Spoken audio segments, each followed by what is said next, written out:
Assalamualaikum warahmatullahi wabarakatuh.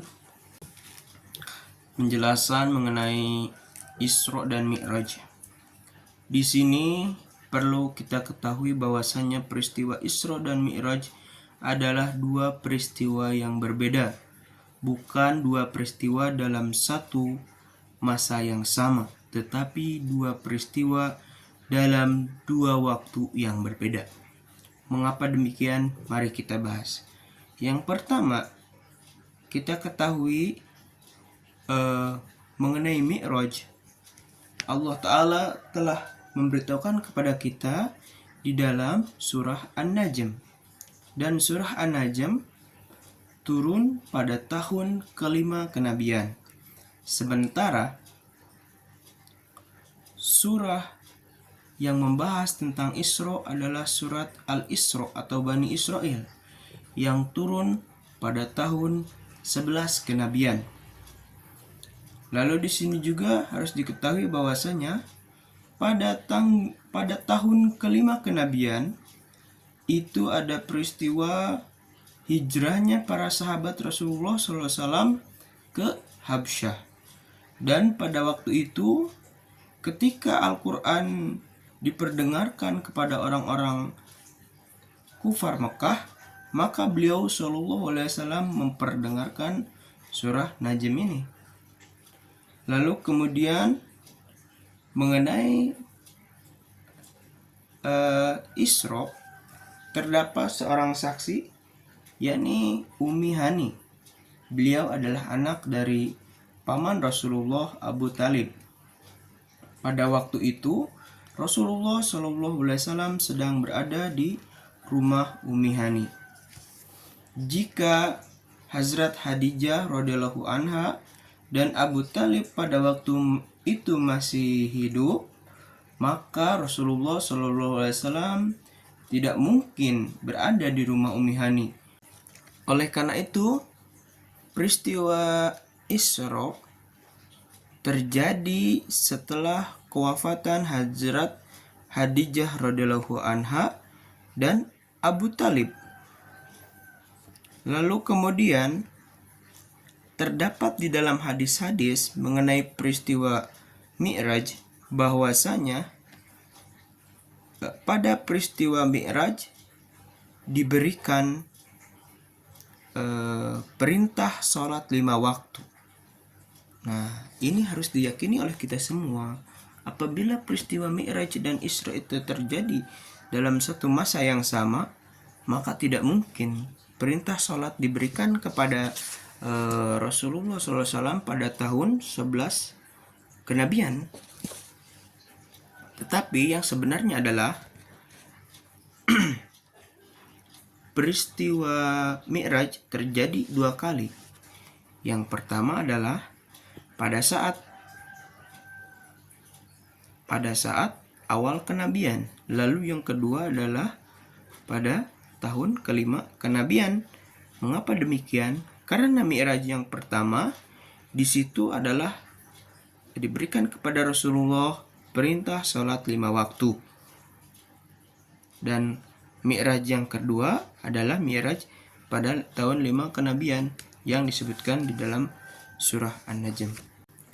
Lalu apakah peristiwa Mi'raj ini atau peristiwa Isra ini terjadi dengan jasad kasar? Tentu tidak. Keduanya adalah secara ruhani. Mari kita bahas satu-satu. Di dalam surah Najm ayat ke-13 Allah Ta'ala berfirman bahwasanya ma kadzdzabal fuadu ma ra'a. Jadi hati Rasulullah SAW itu tidak akan berbohong mengenai apa yang dilihatnya.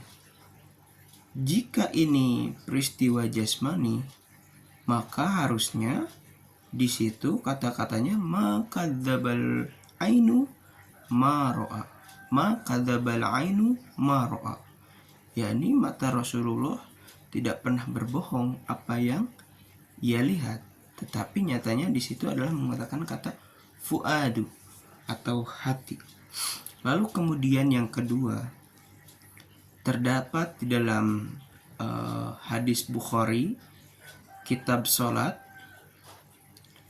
yang mana di sana disebutkan ketika peristiwa Mi'raj, Rasulullah sedang berada di pelataran Ka'bah, dan ketika terbangun beliau berada di Masjidil Haram. Itu membuktikan bahwasanya ketika peristiwa Mi'raj, tubuh berberkat Rasulullah SAW berada di bumi, tidak naik ke langit. Lalu kemudian ketika ditanyakan kepada Rasulullah SAW, hal ra'aitu rabbuk? Hal ra'aitu rabbak?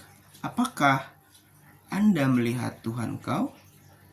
Maka pada waktu itu Rasulullah SAW menjawab, ra'aitu nuron arahu bil fuadi. Aku melihatnya cahaya dan aku melihatnya dengan hatiku. Nah, kemudian pada peristiwa Mi'raj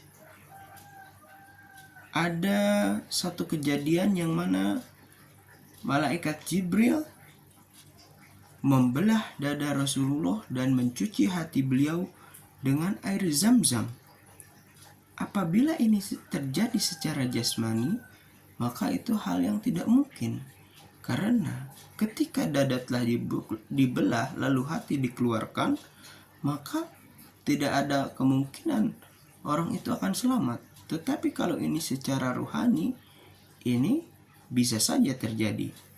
Lalu yang selanjutnya terdapat di dalam Al-Quran, Allah Ta'ala berfirman, la tusmi'ul mauta wa ma anta bimusmi'in man fil kubur. Sesungguhnya engkau tidak akan mendengar sesuatu yang telah mati, dan tidak pula engkau dapat memperdengarkan kepada siapapun yang telah berada di dalam kubur. Nah, pada peristiwa Mi'raj kita ketahui bahasanya Rasulullah SAW bertemu dengan para nabi yang sudah wafat, yaitu Nabi Adam, Nabi Isa, Nabi Yahya, Nabi Yusuf, Nabi Idris, Nabi Harun, Nabi Musa, Nabi Ibrahim alaihissalam. Nah, beliau bertemu dengan mereka semua, dan mereka semua adalah nabi-nabi yang telah berlalu atau telah wafat sebelum Rasulullah SAW.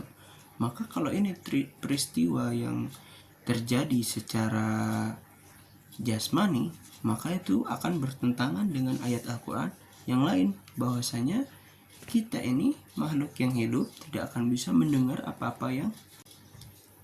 Lalu kemudian Allah Ta'ala berfirman, la tudrikuhul absor wa huwa yudrikuhul absor wa huwa latiful khabir.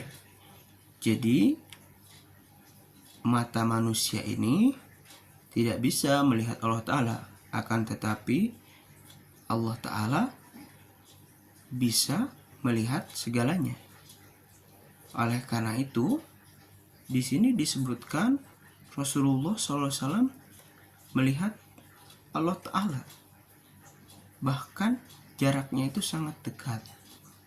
Melihat di sini adalah bil fuadi, dengan hati. Oleh karena itu ini adalah peristiwa rohani. Lalu kemudian di dalam surat An-Najm juga di sana disebutkan tsumma dana fatadalla faqana qaba qausaini au adna. Jadi jarak antara Rasulullah SAW dengan Allah Ta'ala itu seibarat tali busur yang didekatkan atau lebih dekat lagi. Ini adalah muqarrab ilahi atau kedekatan dengan Allah Ta'ala yang terjadi secara rohani dan bukanlah secara jasmani. Kemudian Hazrat Aisyah radhiyallahu anha pernah mengatakan bahwasanya jika seseorang mengatakan kepada kamu bahwasanya Rasulullah SAW melihat Allah Ta'ala dengan mata beliau sendiri, maka janganlah percayai orang tersebut. karena dia berbohong. Ibnu Ishaq mengutip riwayat dari Hazrat Aisyah radhiyallahu anha bahwasanya tubuh Rasulullah SAW ketika Mi'raj berada di dunia ini. Demikian pembahasan pada hari ini. Jazakumullah khairan jazaa. Assalamualaikum warahmatullahi wabarakatuh.